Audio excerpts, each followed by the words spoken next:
voz de los líderes de opinión. Tratando la colitis ulcerosa crónica idiopática, CUSI, con mesalazina MMX. CUSI es la colitis ulcerosa crónica idiopática por sus siglas. Y obviamente, es un subtipo de la enfermedad inflamatoria intestinal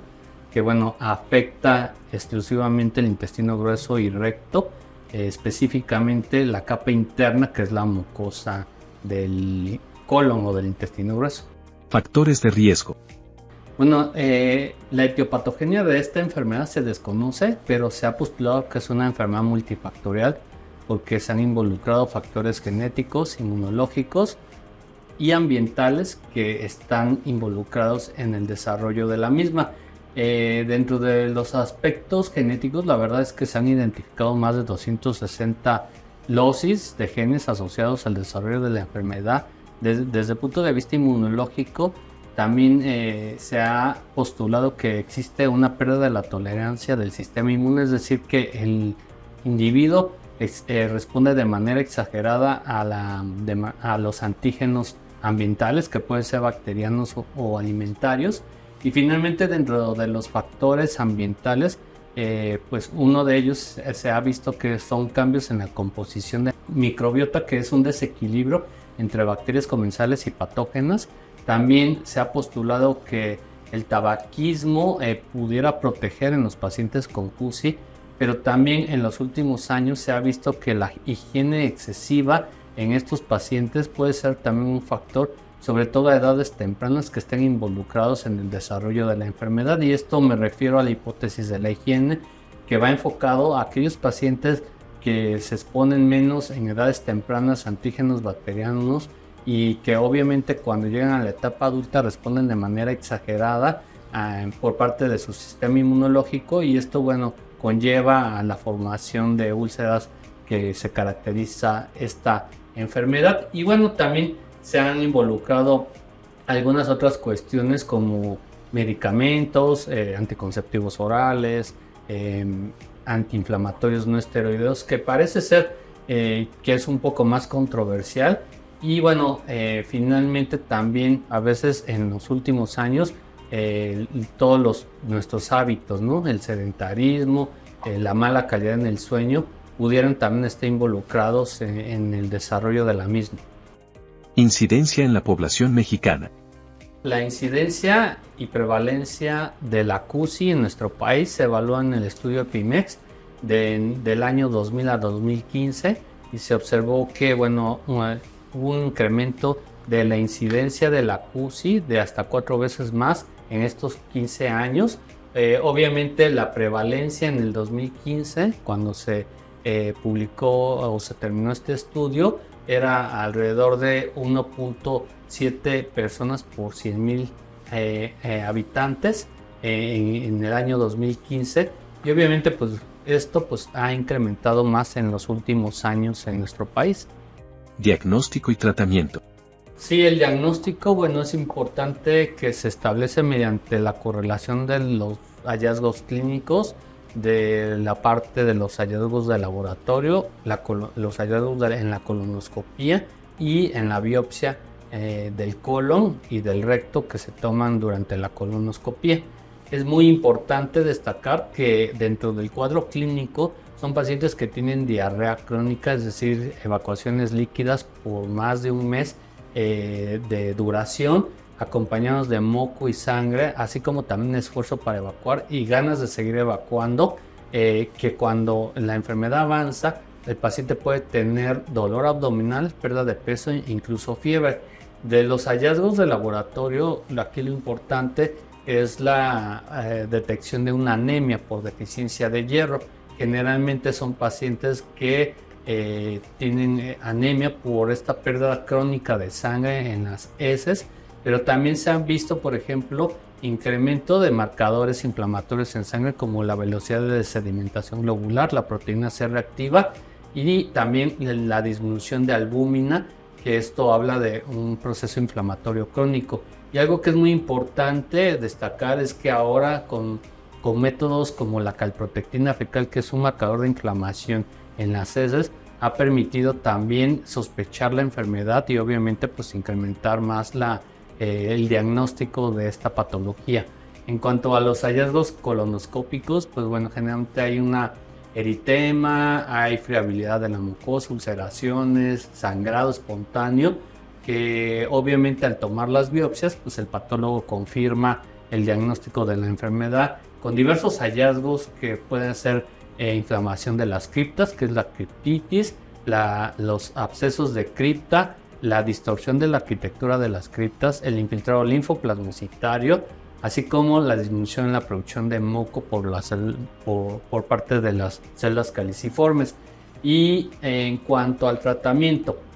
esta es una parte muy importante porque afortunadamente en nuestro país un poco más de la mitad de los pacientes con CUSI son controlados con la primera línea de tratamiento, que es la mesalazina. Y la mesalazina, bueno, es un medicamento antiinflamatorio que tiene el propósito de disminuir la inflamación y sobre todo la cicatrización de las úlceras que existen en el colon y en el recto. De las mesalacinas hay varias presentaciones, pero obviamente hay que destacar que la mesalazina MMX tiene una distribución o un sistema de liberación homogéneo a lo largo de todo el colon, y esto asegura que el medicamento se libere de manera homogénea desde el ciego hasta la región del recto. De esta mesalazina, lo que también es importante es que solamente es una toma al día, y obviamente la dosis va a depender si inducimos la remisión de la enfermedad o mantenemos la remisión de la misma. Y en un estudio publicado por un servidor acerca de la experiencia de mesalazina MMX, tanto a nivel público como a nivel privado, observamos que el utilizar mesalazina MMX disminuye el uso concomitante de terapia tópica, es decir, supositorios y enemas, en un 85% de los pacientes, y obviamente también observamos un mayor apego al tratamiento. Al ser una toma al día, pues el paciente se adhiere mejor a aquellas presentaciones que hay que tomarlas 2 o 3 veces al día, y obviamente no se reportaron reacciones adversas. Obviamente dentro de los tratamientos subsecuentes para la CUSI pues están los esteroides poco absorbibles como la budesonida MMX o bien los esteroides sistémicos, y ya hay otras terapias como los inmunomoduladores como la satioprina, mercaptopurina, que generalmente se dan en pacientes que ya dependen de los esteroides. Y finalmente comentarles que también hay terapia avanzada, en cuanto dividida en dos grandes clases. Uno son los biológicos, en donde hay 4 mecanismos principales de acción: aquellos que bloquean el factor de necrosis tumoral alfa, aquellos que bloquean las integrinas, aquellos que bloquean las interleucina 12-23 y otros la interleucina 23 específicamente. Y por otro lado están las moléculas pequeñas, que en México tenemos el tofacitinib y el upadacitinib, que son inhibidores de las JAK-cinasas que disminuyen también el proceso inflamatorio, y que bueno, también a nivel mundial se han aprobado otras moléculas como los moduladores de esfingocinas como el ozanimod y el etrasimod, que ya tenemos, que también ya se encuentran aprobados a nivel global. Sin embargo, todavía no los contamos en México para nuestros pacientes. Indicaciones terapéuticas.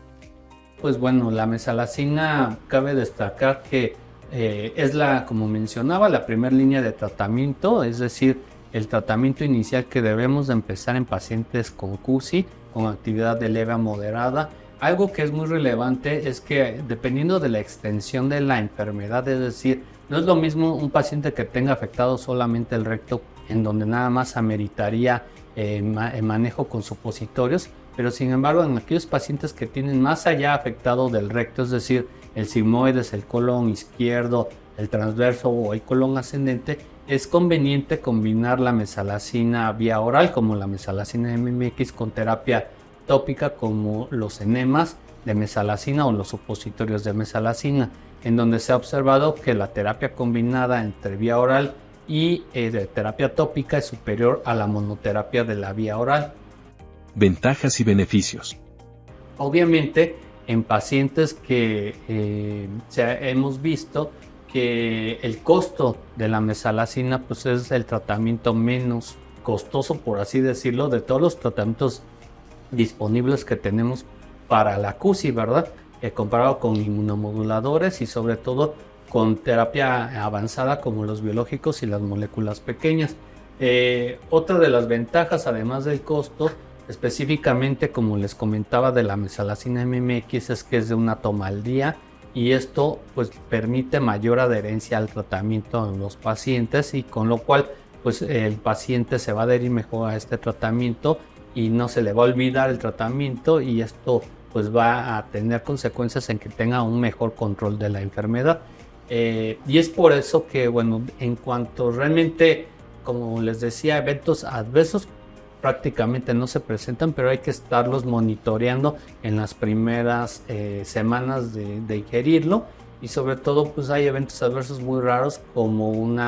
que pueda haber alteraciones a nivel de la función renal o que pueda haber otras reacciones más delicadas como la inflamación del pericardio, que los pacientes puedan tener pericarditis, que realmente son reacciones adversas muy raras, pero bueno, hay que estar al pendiente de ellas.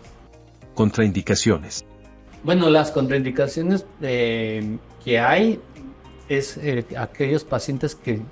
sepan de alguna reacción alérgica al componente, ya sea la mesalazina, y esto pues conlleva que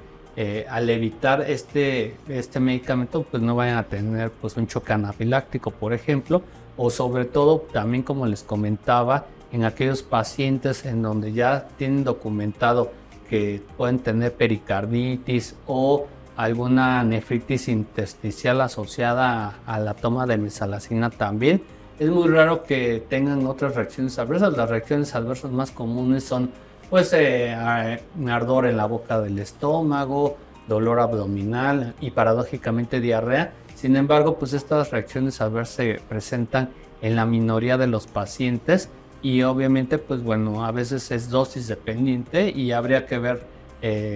pues más que nada que el paciente tolere la dosis que pues requiere y si no tolera dosis altas pues dejarle dosis intermedias